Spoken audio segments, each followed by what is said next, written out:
먼저 제가 류근 시인께 질문을 좀 드리겠는데요. 우리 추미애 전 대표님께서 소설책을 펴셨어요. 같은 뭐 그 작가 입장에서 경쟁이나 뭐 이런 생각 뭐 하지 않으셨는지? 글쎄요. 근데 시인과 작가는 유전자가 다릅니다. 그 쓰는 머리가 달라요. 예. 그리고 바둑과 장기 정도 될 겁니다. 그리고 장관님, 네. 그 5선 하셨잖아요. 네. 그 초선들 보면 어떻습니까? 심정이 어때요?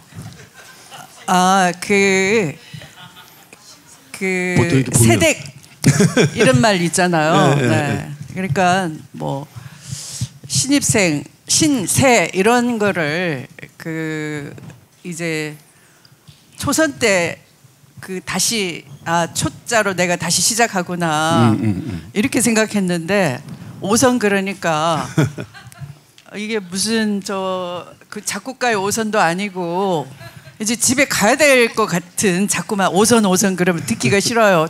초선이 좋아요. 그래요? 네네. 그 제가 왜 이런 질문을 드렸냐면 저도 네. 장관님이 지금 갓 데뷔한 네. 소설가 이렇게 보여서 네네. 참으로 참신하고 신선합니다. 네. 칭찬인지.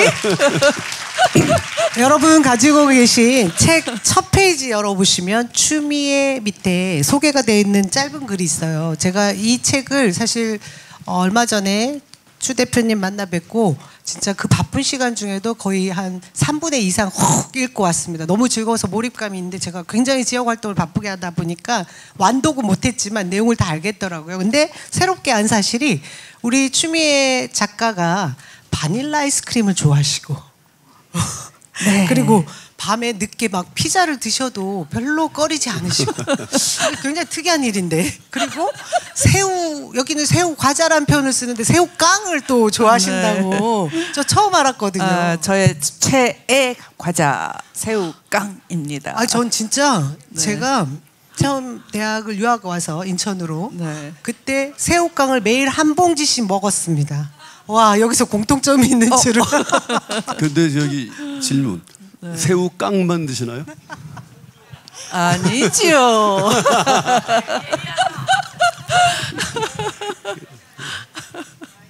오늘 이렇게 그 작가로서 데뷔하시는 날 우리 그 소설은 처음 쓰신 거 아니세요? 그렇죠. 예. 어떤 심경으로 쓰셨는지 아까 길게 설명은 해주셨지만 소설을 쓰실 때 그 심정 사실 이거 다 거짓말입니다 여러분 이러고 싶어서 조심하시느라고 그렇게 쓰신 건가요? 그것도 포함이 돼요. 10가지 이유 중에. 네. 우선 그 사람들이 검찰 그러면 나랑 무슨 상관이야? 나 죄도 안 지었는데 이렇게 남의 일처럼 생각해요. 그런데 검찰이 정치를 하니까 자기 자신의 이 정치 환경, 경제 환경, 사회 환경을 다 지배하는 건데 자기 일이 아니래요. 그래서 저는 그게 되게 답답해서 이게 당신 얘기입니다 이렇게 자꾸 주입식으로 하면 도망을 가니까 이걸 좀 스토리로 얘기를 해야 되겠다. 가장 쉽게 얘기를 들려주듯이 하고 싶다 이렇게 생각을 했어요. 우리 류근 시인님도 이 책 읽으셨죠? 그럼요. 저 대본상은 제가 저를 소개하게 돼 있는데 본인 소개 좀 해주세요. 저는 너무 잘 알아서. 이게 내가 하니까 너도 알겠지 이거 안 돼요. 여러분 반갑습니다. 저는 추미애 장관님의 지지자는 아닙니다. 저는 추미애 장관님의 의지하는 사람, 의지자입니다. 사실은 오늘 저 같은 그 변방의 무명 소조를 왜 이 무대까지 끌어올리셨을까를 한참 고민을 했는데 저한테 상당히 대단한 장점이 있습니다. 제가 상당히 버벅거리고 어눌하기 때문에 어떤 자리에 가면 그 자리에 계신 분들이 당연히 빛이 난대요. 그래서 제가 오늘 끝까지 이 자리에서 이 자리를 빛내도록 노력해 보겠습니다. 그리고 솔직히 제가 이런 기라성 일본 말입니다. 대단하신 분들의 자리를 처음 와봤는데 정말 그 말로만 듣던 공산 전체주의 반국가 세력들을 보는 것 같아서 상당히 긴장이 됩니다. 예, 앞으로 끝나는 시간까지 잘 좀 부탁드립니다. 아, 이 자리를 떠나지 않으신 이유가 개딸 전체주의 때문이었군요. 좀 세 보입니다. 예, 우리 그 장관님께서 아까 소설을 어떻게 썼느냐 뭐 이렇게 해서 정말 거짓말 같은 현실 때문에 쓸 수밖에 없었다 이런 말씀을 하셨지만 저희가 이전에 한번 누군가에게 추미애 대표님께서 소설 쓰시네 하시는 말씀 들었었어요. 기억하시죠? 그때부터 구상하신 거 아닌지.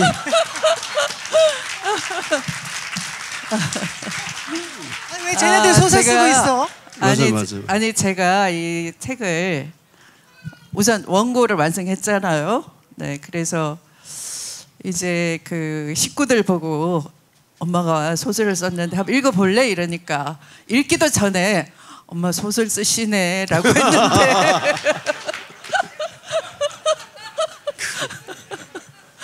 대단하십니다. 근데 지금 저도 사실은 그 제가 거의 제1 독자 아닌가 싶은데 그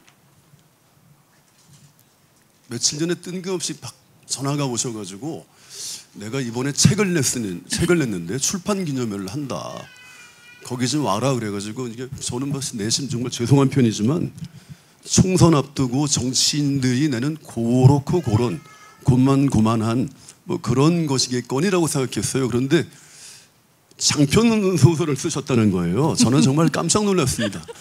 제가 이래봬도 데뷔 31년 차 시인인데 소설은 감히 엄두를 못 내거든요. 이게 정말 아무나 되는 게 아닙니다. 근데 정말 이거 쓰셨다고 해가지고 참 보통 내기가 아니다. 근데 이제 정말 그래서 이제 그럼 호칭을 장관님, 대표님만 그러는데 이제 작가님으로 모셔야 되는 거예요. 아 근데 아까 빛나게 해준다고 하셨잖아요. 그런데 이렇게 대한민국 대표 시인께서 저에게 작가라고 불러준다고 하니까 제가 빛나 보이네요. 근데 잘 들으셔야 돼요. 네. 며칠 전에 사실 조국 전 장관을 만났는데 명함을 받았더니 작가 조국이래요. 그 전에 또 그 유시민 전 장관을 만났더니 작가 유시민이래요. 그러니까 가만히 보니까 장관이 작가가 되는 무슨 장치 같아요. 아하. 그러니까 백수가 되면 다 작가가 되는 게 아닌가. 이해찬 작가님 그렇게 생각하십니까? 총리님은 작가가 못 되는 죄송합니다. 게 총리님은 작가가 못 되는 게 오버스펙이에요. 장관까지만 가능한 것 같아요. 그 책을 보내주셨잖아요. 제가 아마 우리 남 위원장님보다 더 많이 읽었을 것 같아요. 제가 받자마자 그 카페에 가가지고 정말로 몰두해서 읽었습니다. 근데 푹 빠져 읽어봤는데 정말 이 괴기롭고 괴랄한 시대답게 목차만 봐도 정말 아주 후덜덜해요. 일단 보면 검왕무치, 이건 그 군왕무치 같은 걸 풍자하신 거죠. 꽁꽁 숨긴 악의 씨앗, 검찰과 한 배를 탄다는 것, 누구나 맞서면 처참히 짓밟는다. 이게 바로 이게 독재 국가입니다. 법정 폭로 후 사라진 검사. 이게 정말 그 심상치 않습니다. 제목이. 저는 정말 잘 읽었지만 그러면 이것은 픽션입니까? 논픽션입니까? 이거 중요한 대답이에요. 편한 대로 생각하세요. 뭐 불편 아니 이거 읽어서 불편하시면 그래 소설이야. 만약에 여기 용근석이 주인공인데요. 장하리에 맞서는 주인공인데 그 용근석이 자기 자신이라고 인정하기 싫으면 그래 소설이야. 그러시면 돼요. 쉽네요. 네. 이렇게 대답이 쉬우면 안 되는데 이거 요즘은 이제 이걸 팩션이라는 말이 나왔더라고요. 팩션. 팩션. 팩트에 기반한 픽션. 팩션 좋네요. 근데 어떨 때 보면 진짜 같고 어떨 때 보면 가짜 같고 그렇습니다, 솔직히. 그러니까 네, 네. 이게 정말 사실이라고 이럴 때가 있고 네. 맞아 이건 이런 일이 있었지 이런 일이 있고 네. 그렇더라고요. 이거 정말로 네, 네.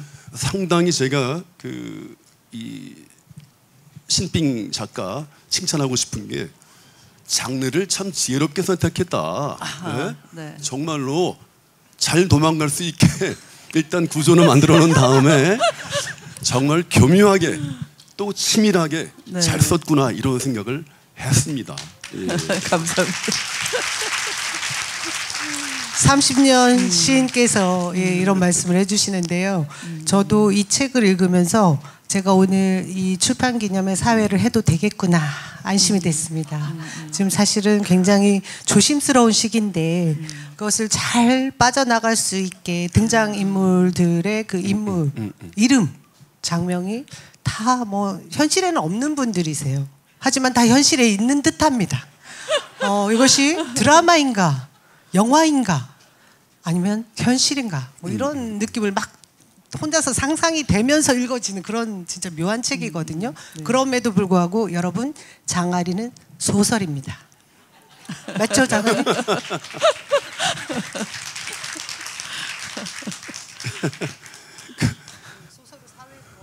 예, 소설을 또 사회의 거울이다 뭐 이런 말씀을 또 해주신 적이 있는 것 같은데. 네. 아마 그 소설 소개든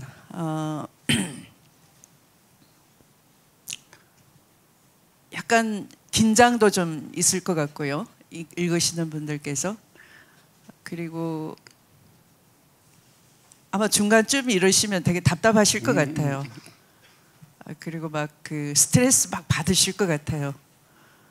근데 저 자신이 그랬거든요. 그러니까 이 우리가 살고 있는 현실이 그러하기 때문에 그것이 거울처럼 투영이 되기도 하고 또 그 비춰서 또 그 폐부를 찌르기도 하고 이게 우리의 허점이었구나 약한 지점이었구나 이런 성찰이 되기도 하면서 그러나 결국은 우리가 만들어낼 수밖에 없는 또 만들 책무가 있는 우리의 삶의 방식이기 때문에 여기에 여러분들이나 저나 하나의 강한 애정과 책무감 그러면서 또한 그 희망, 비전 이런 게 생기실 것 같아요. 그 내면에서 제가 그것이 좀 이렇게 끄집어 올려지도록 여러 이 장치들, 암시를 좀 심어놨는데 여기에 있는 것들입니다. 예. 네. 그 책 결말 부분을 잠시 저희가 소개하고 나서 이 소품들이 다 무엇인지 하나하나 우리 작가님께 여쭤볼 텐데요. 말씀하신 대로 진짜 어목하고 이제 어두운 그 터널을 지나오시면서 마지막에는 점화라고 그런 말씀으로 결말을 맺어 주셨어요. 네. 그 뜻이 무엇인지 다시 한번 설명 좀 해주십시오. 우리가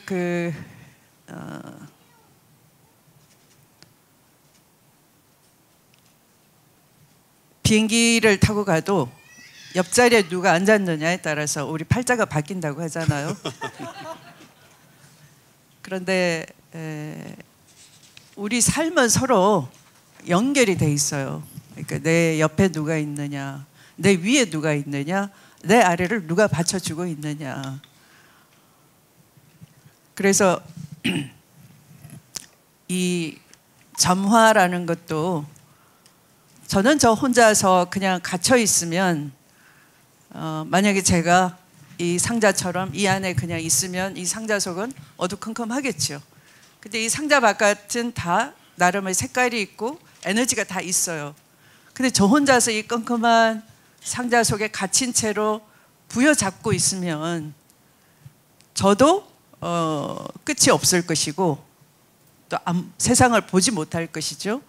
그래서 이 세상 밖으로 진실을 통해서 우리는 다 탈출해야 돼요. 상자 속에서 나와야 되는 겁니다. 희망 속으로. 그래서 그 상자 밖에서 이 왜곡된 허구, 거짓으로 야바이치는 이 세상에 여러분이 갇혀 있는데 여기서 여러분을 제가 꺼내겠다. 라는 생각으로 그 저의 그 제목이 점화인 겁니다. 그러니까 이 진실로 불을 붙이겠다. 네. 그러니까 마지막은 우리가 희망을 품고 꿈을 꾸고 그것을 실현시키자 이런 말씀이신 거죠. 네. 지금 여기 저희 무대 위에 그 이 상자가 있습니다. 말씀하신 대로 이건 뭐 제가 이 상자 속을 저희들이 열기 전에는 무엇이 있는지 알 수가 없지 않습니까? 네. 근데 이 안에 있는 것들을 꺼낸 이후에는 무엇인지 명확히 알게 된다 이런 메시지를 주시고 싶어 하셨던 것 같아요. 네. 그래서 상자 속에 있던 것을 지금 4가지를 꺼내 놓았습니다. 첫 번째 소품으로 나와 있는 것이 여러분 뭘로 보이세요? 국화꽃으로 보이시죠? 어떤 의미가 있는지 이 책에 어떻게 담겨 있는지 우리 추 작가님께 여쭤볼게요. 아, 국화가 여기도 있는데요. 제가 하도 그 29표 받고 자랑을 석패를 했다고 자랑을 해가지고 코피 쏟았다 그러고 해서 아, 그 한 송이 국화꽃을 피우기 위해 봄부터 소쩍새는 그렇게 울었나 보다. 이걸 좀 인용을 해서 시인님 죄송합니다. 네. 29표 받기 위해 밤마다 소쩍새는 그렇게 울었나 보다. 어제 그렇게 페이스북 올렸더니 많이들 보셨는데 저의 그 책에도 제일 처음에 국화가 노란 국화가 등장을 하는데요. 김홍영 검사라고 젊은 검사가 있었어요. 이 부장 검사의 폭언과 폭력, 조롱 그런 걸로 스트레스를 받다가 도저히 견디지를 못하고 극단적인 선택을 하고 말았습니다. 일주기를 앞두고 제가 그 검사처럼 이 검찰 그 조직이 어떻게 하면 이 젊은 청년의 기상을 꺾어버리고 꿈을 날개도 펴지 못한 채로 죽게 만들었는지 하도 기가 차서 그 검사의 방을 가봤습니다. 근무했던. 그랬더니 마침 그 9월인데요. 가을 햇살이 비치면서 근무했던 그 책상 위에 사진 위로 햇살이 비치고 노란 국화꽃이 있었습니다. 정말 한 송이 국화꽃을 피우기 위한 것처럼 어머니는 아버지는 빌고 또 빌고 그렇게 정성껏 키웠겠죠. 본인 역시 그 꿈을 고이고이 키웠겠죠. 그런데 사진 속에 그 비친 그 검사는 고인으로 보기에는 너무 아름답고 싱그럽고 그랬어요. 막 운동을 하고 나서 땀을 뻘뻘 흘리면서 이 동료들과 팔걸이하고 사진을 팍 찍어놨는데 너무 가슴이 보는 사람인 제가 가슴이 미어지는데 저와 동갑내기신 어머님이 울음을 참고 계셔요. 그런데 그 아버님이 이렇게 말씀하셨습니다. 우리 부모님 두 분이 아들을 잃고 난 뒤에 일상이 다 무너지고 하는 일이 지나간 그 앨범을 뒤적거리는 것 뿐이었어요. 고등학교 때 담임 선생님이 찾아오셨어요. 홍경이가 고등학교 때 학급 반장이었는데 수학여행 가기로 된 날 한 친구가 여행비가 없다고 못 간다라는 안타까운 소식을 듣고 돼지저금통에 돈을 다 틀어서 세뱃돈 모은 겁니다. 꼬깃꼬깃한 그 돈을 다 들고 와서 선생님 이 돈 가지고 아무개를 여행 보내주십시오. 그런데 부탁이 하나 있습니다. 뭔데? 이거 제가 낸 거라고 절대 얘기하시면 그 친구가 안 갈 겁니다. 그래서 선생님이 그 부탁을 받아들여서 학교에서 보내주는 거라고 거짓말을 하고 여행을 같이 데리고 갔다라고 해요. 저는 2번 울었습니다. 이렇게 정의롭고 배려심 강한 친구가 검사로 성장했으면 얼마나 잘했을까. 근데 우리나라가 그런 검사 하나의 희망을 키워내지 못하는 이 조직을 제가 떠안아서 이제 혁파해내지 않으면 안 되겠구나. 제가 그렇게 결심을 하게 됐거든요.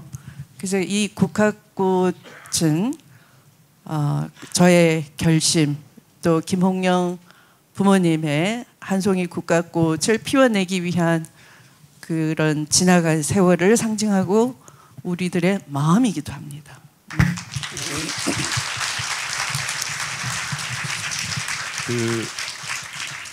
그 김홍영 검사 그 집에 그 눈물을 흘렸다고 말씀하시는데 눈물 말씀하시니까 또 얼마 전에 그 이태원 참사 1주년 기념 그 집회에서 왜 유족 껴안고 눈물 흘리신 장면 제가 봤거든요. 그 아무튼 공감 능력.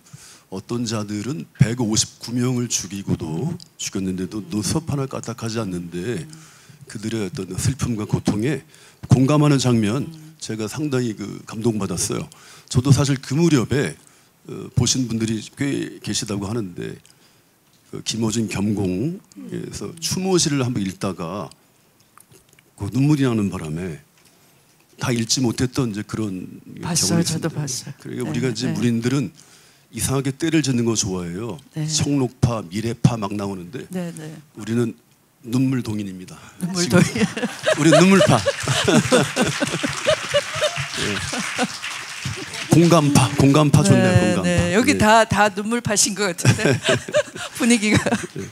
여기 지금 이게 저는 알아요. 이게 지금 이게 무지개라고 꺼내놓으신 거죠? 강철 무지개. 네.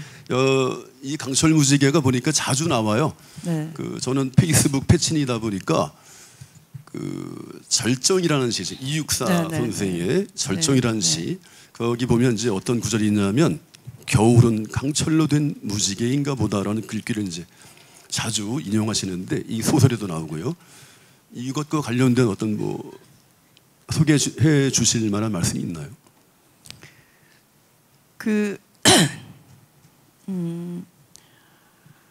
제가 검찰총장의 비위를 감찰을 해온 결과물을 보고 이건 징계 청구를 해야 맞는 거다라고 생각하고 징계 청구를 했어요. 다 본부장 비리와 관련돼 있죠. 검찰총장이기 때문에 본부장 비리가 있음에도 불구하고 수사가 진행이 안 돼요. 수사를 가로막고 있죠. 그래서 이건 징계를 해야 되겠다. 징계 청구를 했으면 기자들이 징계 청구 받은 검찰총장한테 쫓아가서 법무부 장관이 지금 감찰 결과 이렇게 비리가 있다는데 맞습니까? 그럼 왜 수사 안 하나요? 이렇게 추궁을 하고 물어야 되잖아요. 기자의 질문은 직업이잖아요. 거기다가 사진 찍어야 되잖아요. 말을 버벅거린다든지 뺀질거린다든지 화를 낸다든지 하면은 그거 사진 찍어야 되잖아요. 거꾸로 저를 쫓아다니면서 사진 찍는 거예요. 무슨 세상 이런 세상이 다 있는 겁니까? 그래서 카메라를 피하고 이제 제가 마치 도피자 신세가 돼서 밥을 먹으러 나가도 현관문을 가로막고 쫓아오고 밥을 먹고 들어가도 그러고 징계 청구하고 낙담한 추미애 뭐 고립무원 추미애 당정청에서 나가라고 하는 추미애 뭐 이렇게 계속 저의 얼굴을 사진 찍으려고 그래서 제가 그 카메라를 피해서 지금 한 과천 청사 산책로를 한 1시간 좀 걷다 가면 추우니까 이제 기자들도 없겠지 이렇게 이제 생각을 하고 산책을 이렇게 1시간 하고 있는데 너무 슬프잖아요. 갈 데 없이 도망자처럼. 그래서 이육사의 절정이 생각나는 거예요. 나라 잃고 저 만주 벌판 끝에까지 갔더니 매서운 추위에 쫓겨서 이 북방의 땅끝까지 왔다. 그런데 하늘도 달리다 지쳐 끝난 고원 그 칼날 위에 칼날 위에 서다 갈 데가 없는 거예요. 더 이상. 그래서 이럴 바에야 내 마음을 고쳐 먹겠다. 겨울은 강철로 된 무지개인가 보다. 이렇게 이육사의 절정이 생각나는 거예요. 그래.